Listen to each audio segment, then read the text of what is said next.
দৈনিক প্রথম আলো শেখ হাসিনার বিরুদ্ধে মামলার রাজশাহী সাবেক আইজিপি 3 কারণে এসএসসির ফল খারাপ।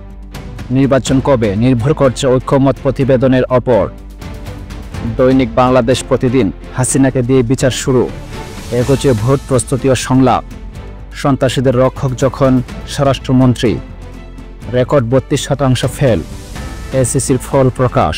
দৈনিক সমকাল জনসম্মুখে অবর্ণনীয় নৃশংসতা, মানবতা বিরোধী অপরাধে শেখ হাসিনার বিচার শুরু।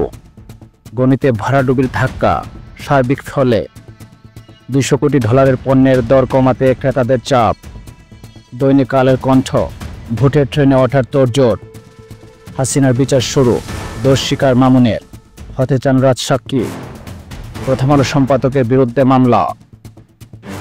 দৈনিক যুগান্তর রাজসাক্ষী বড় ফ্যাক্টর, জুলাই গণহত্যার মাস্টারমাইন্ড হাসিনার বিরুদ্ধে বিচার শুরু। দৈনিক জনকণ্ঠ এসএসসিতে ফল বিপর্যয়, 115 প্রতীকের তালিকা আইন মন্ত্রণালয়ে। দৈনিক ইত্তেফাক শেখ হাসিনার বিচার শুরু, রাজসাক্ষী মামুন, বাধ্যতামূলক অবসরে 18 বিচারক। দৈনিক ইনকিলাব নির্বাচনমুখী হয়ে উঠছে দেশের রাজনীতি, বিএনপি আলেমদের থেকে বিচ্ছিন্ন, যথাযথ মূল্যায়নে ফল বিপর্যয়। দৈনিক আমাদের সময় হাসিনার বিচার শুরু, রাজসাক্ষী মামুন, নির্বাচনের তফসিল ঘোষণা হতে পারে অক্টোবরে। 15 বছরের মধ্যে সর্বনিম্ন পাশের হার, এসএসসির ফল প্রকাশ।